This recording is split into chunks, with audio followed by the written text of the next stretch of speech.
একজন আলেমের কাছে এসে জিজ্ঞেস করল, আল্লাহ কেন আমাকে এত কষ্ট দেন? তিনি কি আমার যন্ত্রণা দেখতে পান না? আলেম জবাবে বললেন, বিপদ আপদ আল্লাহর অনুপস্থিতির প্রমাণ নয়, বরং এগুলো তাঁর মহিমাকে আরও বড় করে দেখার উপায় মাত্র। তিনি বিষয়টি বিস্তারিত ব্যাখ্যা করলেন। যেসব শিক্ষা প্রতিষ্ঠান তাদের ছাত্রদের পরীক্ষা নেয় না, সেই প্রতিষ্ঠানগুলোর কি সমাজে কোনো কদর রয়েছে? মানুষ তো বিশ্বাস করে সেই বিশ্ববিদ্যালয়কে যেখানে পরীক্ষা হয়, যেখানে পরিশ্রমের মূল্য আছে। পরীক্ষার মানই প্রমাণ করে প্রতিষ্ঠানটি কতটা ভালো। তেমনি আমাদের জীবনের বিপদগুলো আমাদের শেখায় আল্লাহ কত মহান ও প্রজ্ঞাবান। একজন গাফেল ব্যক্তি মনে করে জীবনে বালা মুসিবত আসা মানেই আল্লাহ নেই বা তিনি ভুল কিছু করছেন।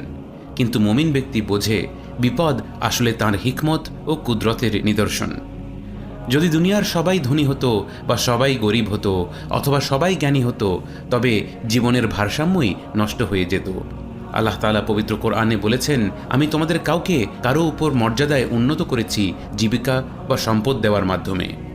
এই যে বৈচিত্র্য, কেউ ধনী কেউ গরিব, কারো জ্ঞান বেশি কারো কম, এসবই আল্লাহর ভারসাম্যের শিক্ষা। এগুলো শেখায় সহমর্মিতা, ধৈর্য আর অন্তর্দৃষ্টি।